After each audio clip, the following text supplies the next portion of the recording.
Sorry. Sorry, I'm trying to, I don't have my other screen, so I'm trying to click through and get the actual agenda up. So sorry, bear with me. I will call us to order at 6:16.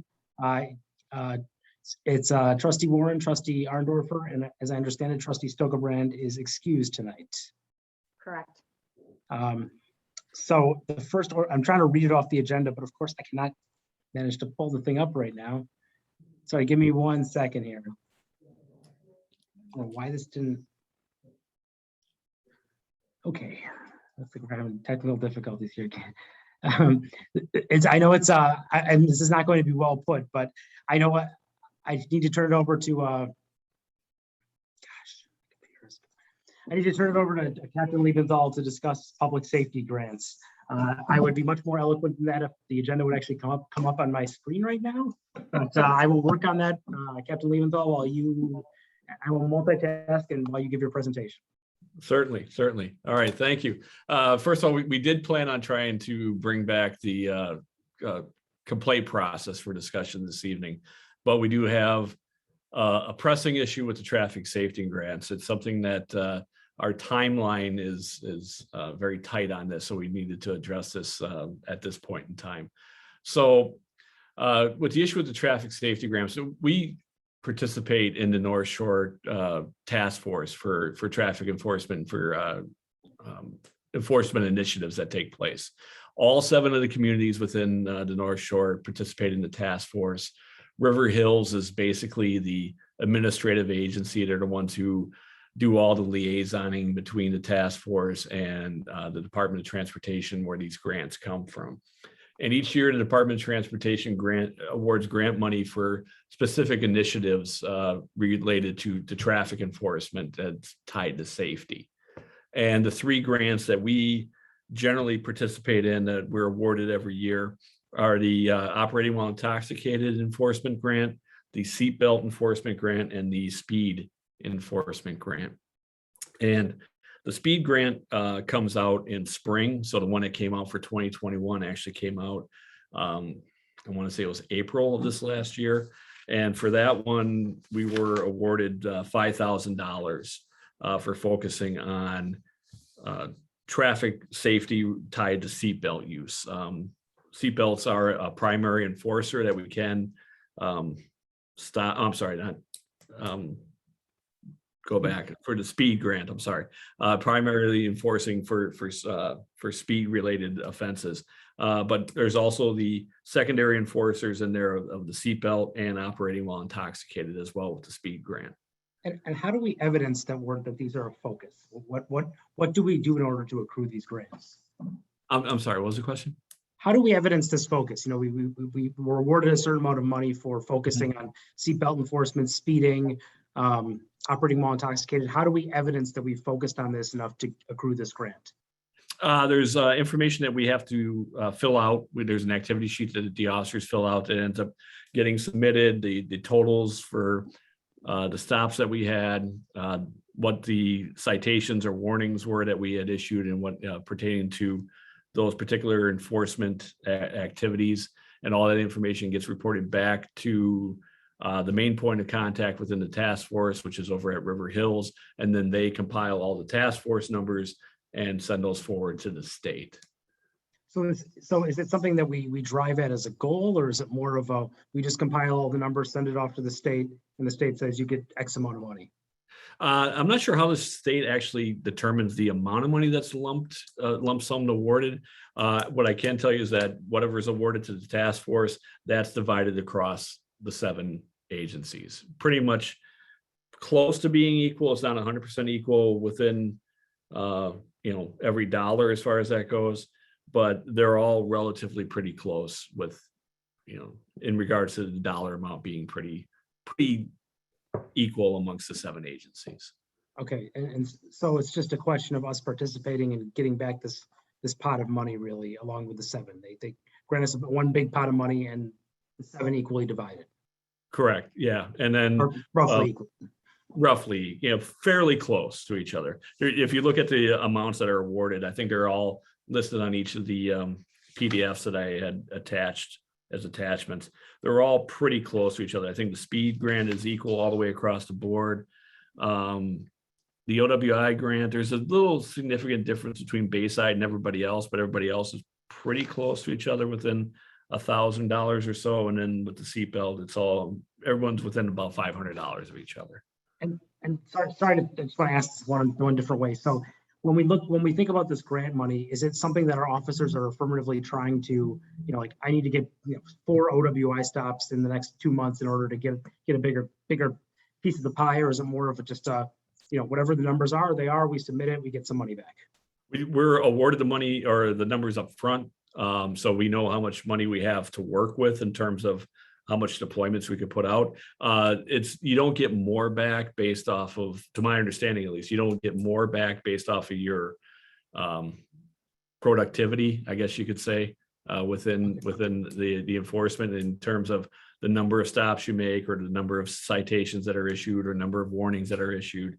The state just awards whatever money they award, and then we divide it as far as that goes. So it's not tied to how much we do. There are from the state's end, and there is expectations they want to see some activity, that you just don't send somebody out for 4 hours and they come back with, yeah, I didn't stop anybody, I didn't write any tickets, and that's a continual thing. They want to see some level of activity to justify the money that they're paying for the grant, but there's nothing in terms of you get more for the more you do, at least. Okay, so it's not like an incentive driven. It's not like you get 100 OWI stops and you get, 100, X number more, right? It's nothing like that. Okay. At least not to my knowledge, it's not, no. Okay. So we get these grants awarded each year. And with the speed grant that came out in April, and that one's already been actually been working on. The 2 that just came out are the OWI grant and the seatbelt grant. And our window for when these are going to start happening in terms of enforcement is pretty tight here. By the middle of this month, they plan on actually starting to do deployments for these grants that have been awarded to us. With the grants, what we do is we schedule the officers for overtime. They go out on an overtime basis as an additional officer out on the road doing traffic enforcement, not using our current minimum staffing. This is an additional layer of staffing that would be out there doing these traffic stops in relation to the grants.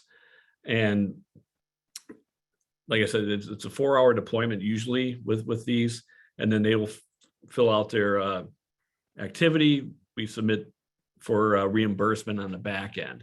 So with the money, it's not like we're awarded the money up front and we have to then try to justify the money that we had gotten.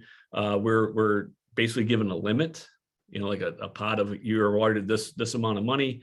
And then once we use the money through the deployment, we would submit for reimbursement and get the reimbursement back.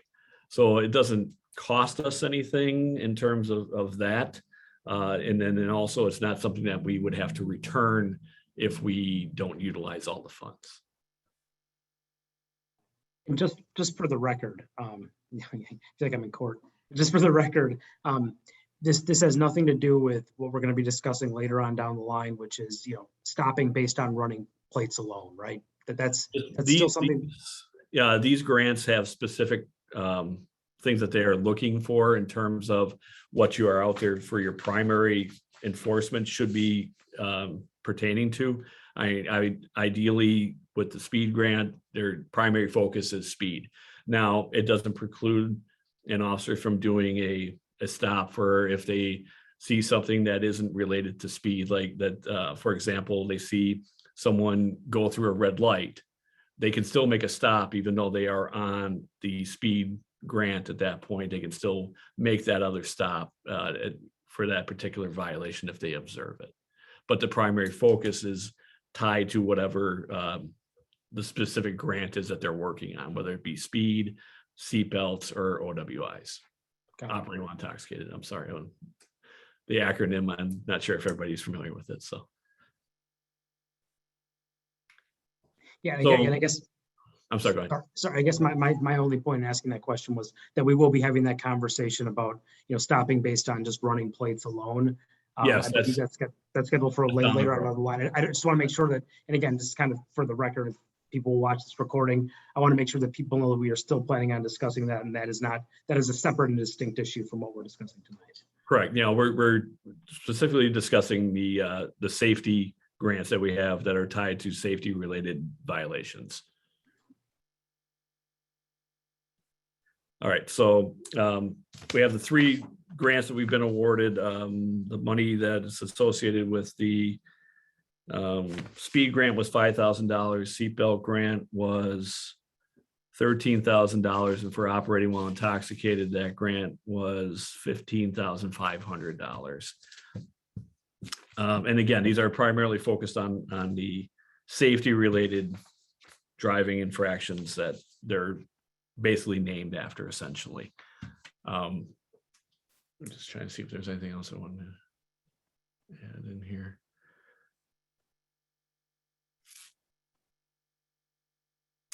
I think I hit all my points that I wanted to cover as pertains to the specifics about the grant. Did you have questions in particular regarding them?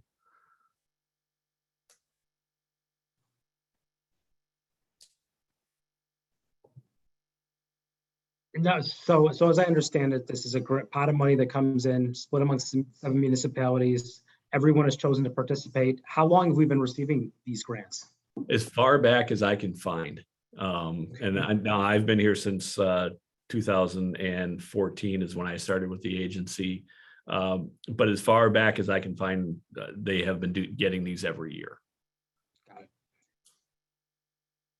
Okay, Jim, do you have anything? Yeah, just a couple of small questions. Just looking at the federal requirements for number 10, item number 10, it speaks to. I'm sorry, I'm which one are you on? Oh, I'm sorry. I was just looking at. Sorry, I lost my page. It was near the top of the doc. I'm sorry about that. Page.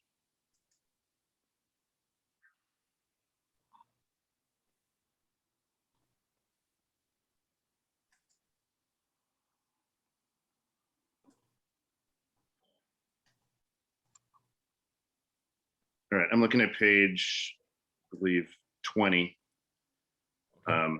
Just looking into federal requirements for the various grants. One of the requirements is number 10, additional requirements where funds are expended on law enforcement. Just a number of things where the grantee agency certifies that there's written departmental policy on, a range of items, including bias-based policing, or pursuits, or what alcohol content testing, et cetera. I'm figuring we do have written policies on all these, but I just wanted to get an understanding of it. I mean, have these been evolving at all, or what's the current status on those? On these policies? Yeah. Our whole policy manuals is out on our website for anybody that is interested in seeing it. But none of these policies have any significant changes to them. Okay. There might be things that come out periodically with just minor language changes, but nothing that would dramatically change the spirit of the policy or what the policy is intended for. Okay. And then just looking at some of the streets identified, the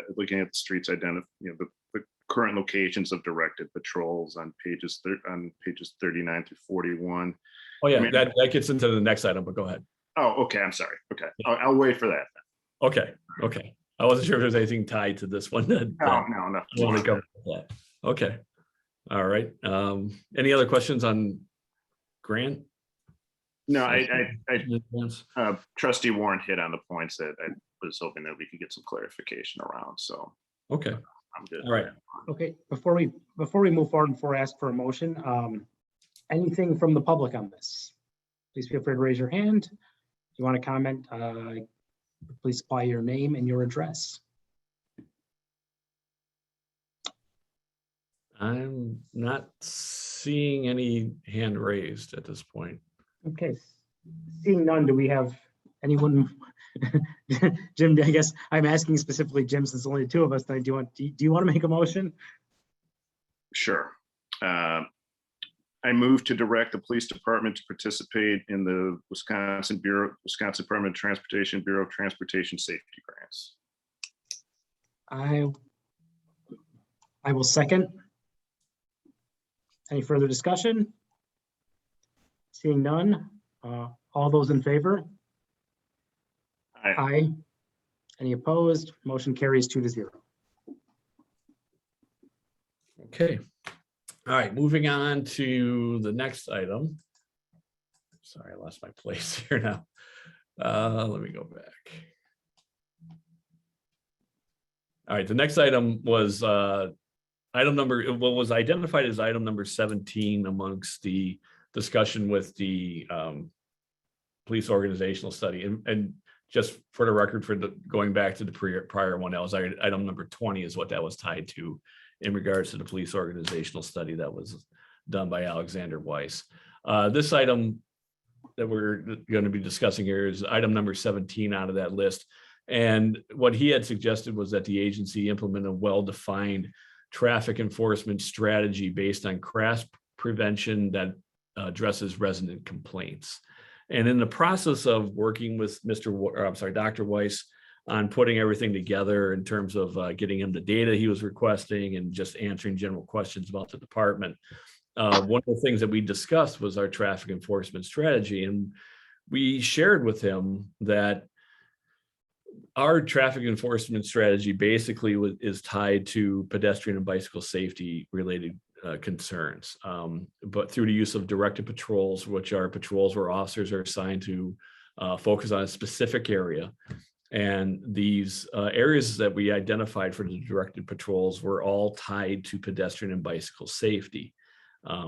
We determined those areas based on looking at crash data that included crashes involving pedestrians or bicyclists, but then also by officer observations of certain areas where based off pedestrian foot traffic and vehicles adhering to yielding to pedestrians or bicycles, and then also areas that were deemed to be areas of concern, but based on citizen complaints or feedback about certain areas being what they felt to be less safe or having more violations occurring in it than what they think should be.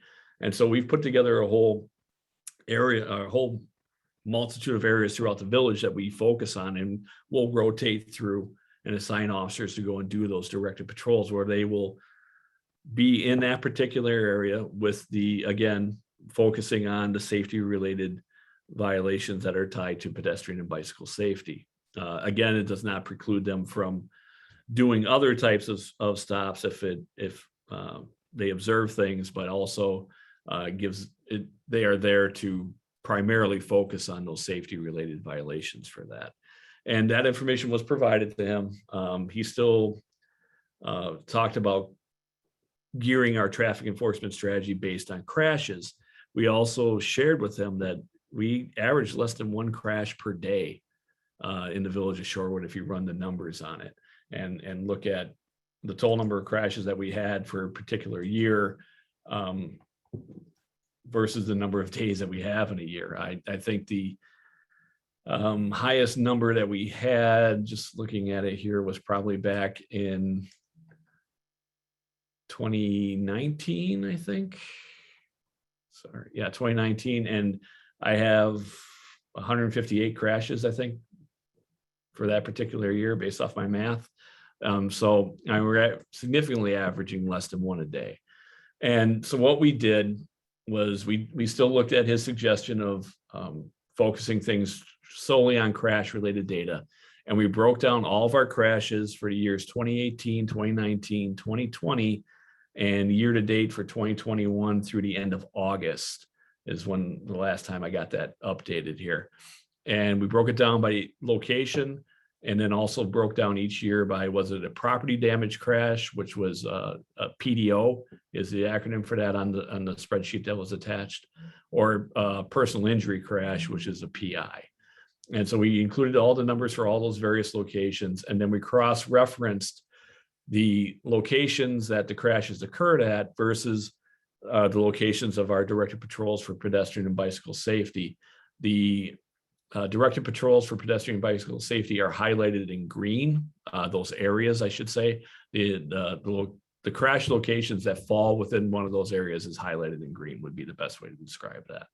And you'll see that out of the top 22, I'm sorry, top 20, 25 or so areas here, only 2 of them fall outside of an area that is not a directed patrol location for pedestrian and bicycle safety: Capitol and Esterbrook, and the 1100 block of Capitol.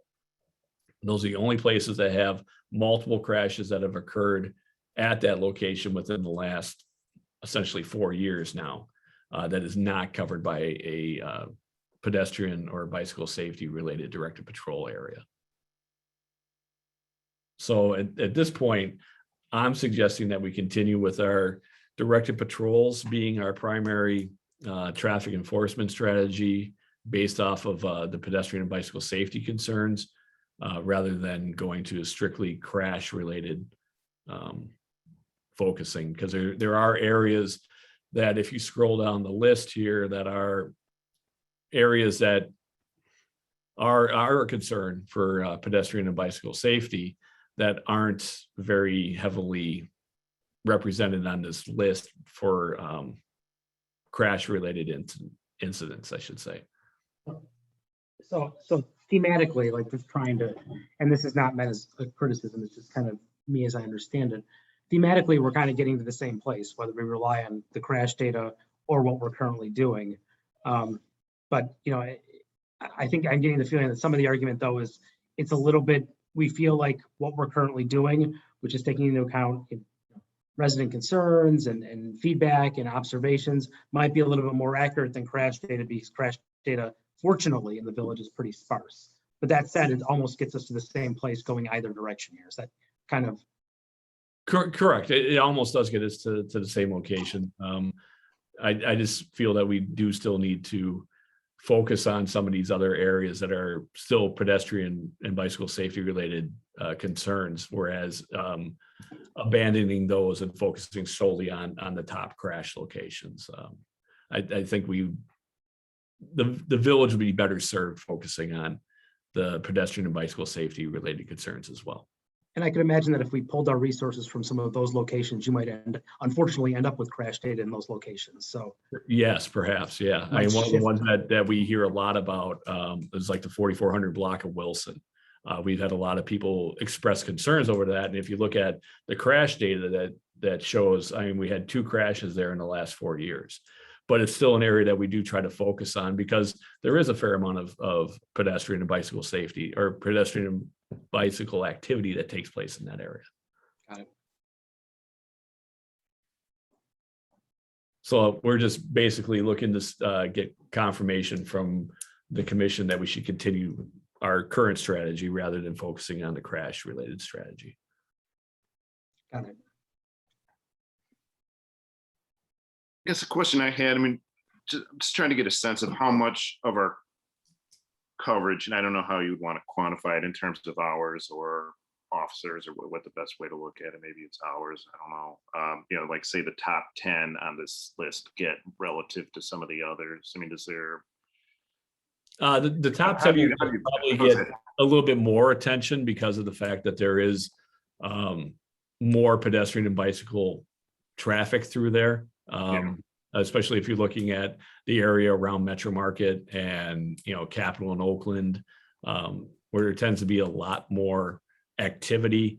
So we try to hit those areas a little bit more frequently than we do some of the other ones that you'll see on the list that are highlighted.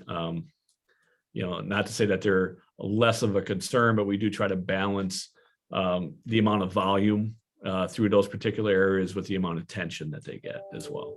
Mm-hmm. I mean, but so, I mean, is it safe to say that the top 10, call it, or get a relatively disproportionate amount of attention just based on the amount of activity? It's activity driven. So yes, yeah, based on that. Okay. Yeah.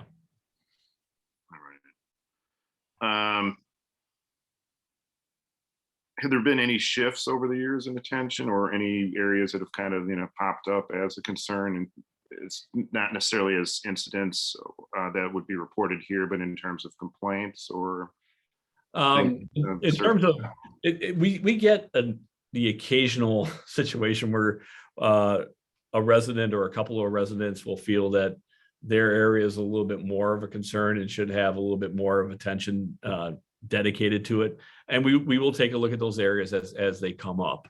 And if we're seeing that it's not quite as, there's not as much activity at that area as maybe has been presented to us, then we will adjust accordingly and maybe spend less focus on that. Not completely abandoning it, but less focus on it compared to the information that we had been receiving about it being a bigger issue than what it may have been. All right. That's all I had. Thank you. Okay. Hey, anyone from the public want to comment? If so, please raise your hand and identify yourself with your name and address. Sorry about my dog shaking in the background. I am not seeing any hands raised. Okay, seeing no hands raised, do we have any? Jim, do you want to make a motion? I'm sorry, it's all on you right now. You want to make a motion? Sure. I move that the police department continue its current traffic enforcement strategy based on directed patrols of agency identified areas of concern pertaining to pedestrian and bicycle safety. I'll second that. Any further discussion? We have a motion and a second on the floor. I guess just the only just the only question I had. I mean, are you expecting any further conversation with Dr. Weiss on this topic? No, and not unless the village asks us to. Okay. All right. And I guess I have one more question too. You know, if we were to see, and maybe Jim's question kind of hit at this a little bit. So if we were to see like a cluster of accidents somewhere that wasn't included in this, we would move kind of the way we would change what we were doing. So in other words, we aren't relying on just one data input. We are open to having accident input play a role if necessary. Oh yeah, yeah, and one of the things I guess I should mention as well, you know, is we constantly look at the calls, we constantly look at what's happening within the village, and if we see, not just with traffic enforcement, but if we see spikes in various things in various areas, we'll adjust our strategies to kind of look at those or focus on those and see if there's something we can do to reduce the amount of whatever it is that's taking place. Like, for example, if we have a rash of vehicle entries within a certain area during a short time frame, we'll dedicate more resources to looking at that area and patrolling that area a little bit more versus just hoping that things will change over time. So we are reactive to the various spikes that happen within any data that we have. Okay, any further? Thank you for those answers, appreciate it. Is there any further discussion on the motion on the floor? If not, all those in favor? Aye. Aye. Any opposed? Motion carries 2-0. Thank you. I think that was our last. Captain Liebenthal, was that our last order? Yeah, those are the only items that we were bringing for discussion this evening. Okay, Yeah. Thank you. I guess if I have one further question, I mean, well, I won't try to discuss a future agenda item, but looking forward to further discussion around the complaint process and just seeing how that's evolving. So yeah, I'm looking forward. Well, like, I guess we should probably not discuss stuff not on the agenda, but yes, I agree with that sentiment. So, all right. Well, thank you. All right. Do we have a motion to adjourn the meeting? I move we adjourn. Second. All those in favor? Aye. Any opposed? Motion carries 2-0. Thank you, everyone, and see you at the village board meeting in 45 minutes. All right. Thank you. Bye-bye. Thank you, everybody. Thank Bye. you.